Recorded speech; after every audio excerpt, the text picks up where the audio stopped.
This screencast is part of my Adapt 2 Assessment Task 2 personal learning presentation in regards to my experiences and learning leading up to and including my work placement. My 6-week work placement happened at Graves Health and Sports Centre in Sheffield, and I was located in the Gymnastics and Trampolining Hall. This specific sport was chosen as I have been involved in gymnastics for many years, and when I turned 16 years old I started my coaching qualifications. I now have 3 qualifications in different categories of gymnastics, which are general, tumbling and artistic, which you can see the certificate down here. I chose this placement as I wanted to experience a different environment, as I have always been at one gymnastics club. This will allow myself to seek how other coaches coach their sessions, other categories of gymnastics, children's abilities, behaviours, etc. Before this decision, my development of planning included setting up a meeting with my APA to discuss potential places, as at this point I wasn't sure on where to go. However, I knew I wanted it to be gymnastics related and away from home, so luckily he coached at a place that required my interests. He made a phone call and attached me into an email with my potential placement provider. After this, I researched the company to see what they had to offer. This was their website that presented a timetable and latest news.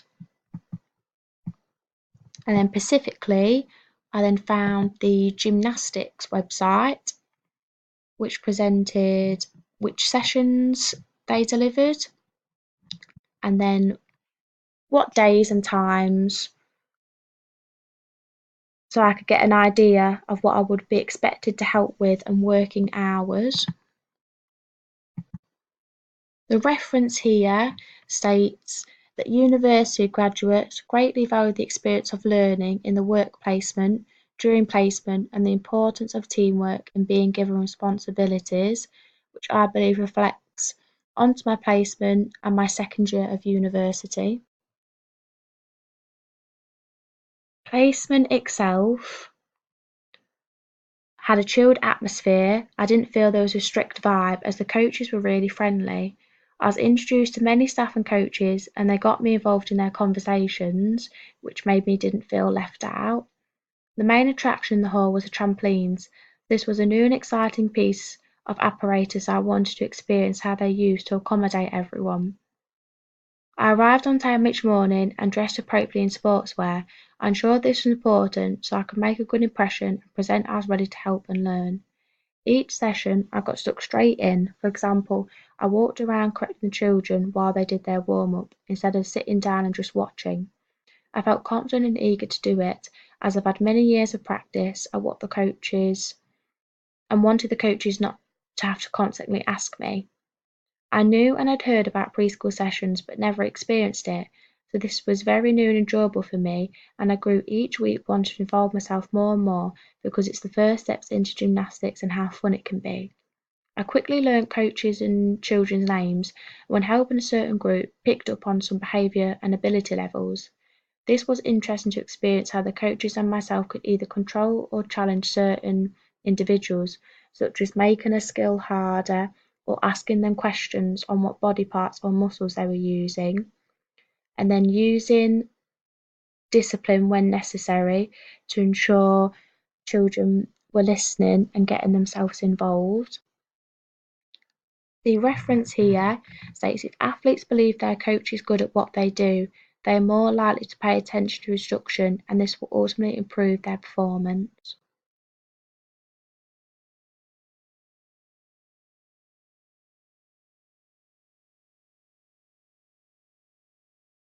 The quote to go the extra mile here has stuck with me, and I always try to tell myself it, as my gymnastics coach never gave up and made a difference in my life, so why can't I do the same for someone else?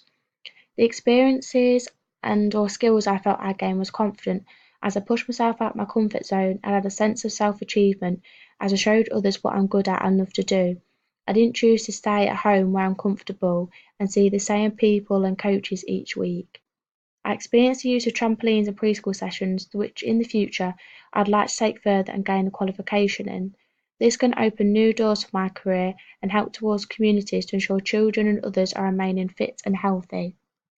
If you go onto the British Gymnastics website, go on coaches and click course finder and type in the course name, it then comes up with different locations and places for you to enrol or join a waiting list, so whichever suits you best for your location. So reflective post here. First one, pre-placement. So to prepare for my placement, I researched the centre online, as said before. I then emailed Alistair, who's the sports manager, to gain further knowledge, and a phone call was arranged. I thought he was very professional and was proud of his workplace.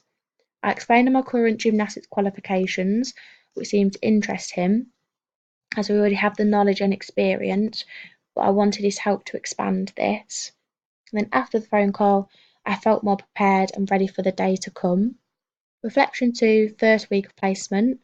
So my first day involved meeting Alistair and going through health and safety procedures. I had a tour of the entire centre and discussion of what my role would be. I then created a timetable and observed my first preschool activity session. This gave me an insight into the type of sessions I would help with. Then throughout my first week, I got introduced to coaches and gymnasts and involved myself in preschool, beginners and advanced sessions. I felt very welcomed and impressed by how the centre accommodated most sports for every age, gender, disability, etc. Staff members were all smartly dressed and professional, and then the hall was spectacular and an open space for parents and customers to observe. So reflection 3, midpoint. So during this midpoint, I'd gotten into the flow of when and what sessions started and involved. I remembered most children's names and their ability level, and I would help set equipment out and talk to grown-ups if they had any questions, as I do have the knowledge and experience as said before. I felt more relaxed and at ease with each coach and the environment to work in during this midpoint also. By getting involved more and more and working hard, I felt I'd gained people's trust. Coaches knew I could help the children high beam or a certain station on the floor on my own, such as with backward rolls, and then this also gained children's trust. This straight away made me feel part of a team and continue the enjoyment of coaching this sport. The reflection 4, post-placement evaluation.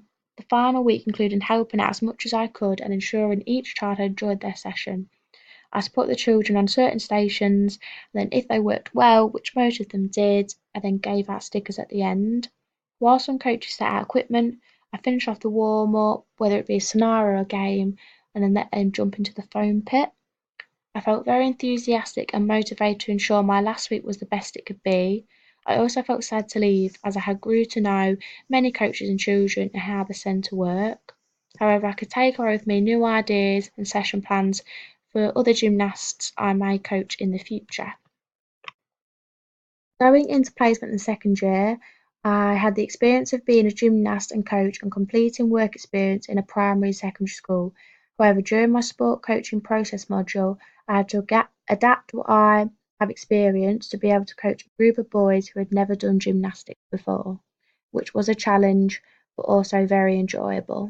Here are some of my strengths and weaknesses, which I've identified through self-reflection and feedback from other lecturers or coaches at gymnastics. I've been working on my confidence and having a positive mind, which I believe I've developed whilst on placement, as I've stepped out my comfort zone and therefore gained a new category of gymnastics, which is preschool, and then learnt how a new organisation has set rules and strategies to help their children.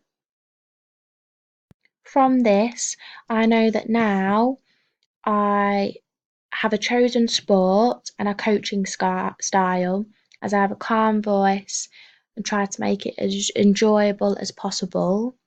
Also, with my modules, I can link this and write about assignments that I'm passionate about, example in research methods. I believe I've learned that if you're motivated, it reflects onto the children, and especially At the centre for placement I worked at, if children see that their parents are going swimming or to an exercise class, that they too will be motivated to go do some exercise. So before placement, I'd wrote down some learning objectives that I'd want to achieve. So I believe I fulfilled confidence through positive thinking, also presented clear communication through confident body language. I quickly understand and adjusted to the needs and interests of others, and my mindset was open and ready to accept the changes and differences in environment as I'd only worked in one gymnastics club. However, I feel I lacked creativity as I didn't have to create session plans and then ask for feedback on how I should do them differently. I believe I was organised and arrived on time and was made aware of my sessions, yet I created no specific schedule as evidence. Some of these learning objectives were also fulfilled in my second year, which boosted my confidence and really exceeded my organisation to present presentations in scientific application to coaching and sport and society, communities, and coaching. I had these certain learning objectives to provide a clear purpose to focus on my learning and as a guide for my assessment strategies, and then to identify the methodology to be used and get what I achieved, especially within my second year modules. This all fitted in with my learning development as it was a person-centered environment. I had encouraging positive change to how I was thinking and feeling, and then actually being in that atmosphere. I directly increased in motivation and performance as I was somewhere new and wanted to make a difference. And then I could gain practical and realistic help to achieve goals and these areas of weakness, which I'd said before. These references here state that personal development is by mental doing, such as processing. So the more detail, your own ideas, and then writing them out well enough to show others, such as my module leaders. And then this one here believes that developing professional skills requires 3 essential steps. So training, practice, and feedback, which is always happening in my second year and within my coaching.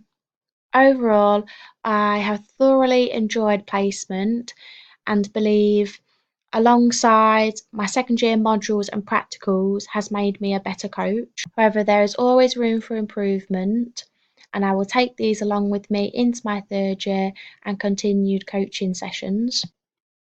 Here are some strategies. So, using coaching conversations and some SMART goals, and then continued research, that these will support my continued development and future career plans. Using my professional needs, I would like to now experience a different environment so I could contact a sports coach in a primary or secondary school and try and coach gymnastics, whether it be a lunchtime or after school club, and get a feel of a different atmosphere and see if this would then go through to my future career. I also have opportunities to be head of recreational classes at my gymnastics club at home, and then in third year to have potential paid work at placement that I've just completed. This all depends on me being confident, so I need to challenge and try myself, and especially with these SMART goals, share them with others, get some objectives down, get some feedback, and it all should work together for me to have this dream gymnastics career that I've always wanted. Here are some references and pictures that I used throughout the screencast. Thank you for listening.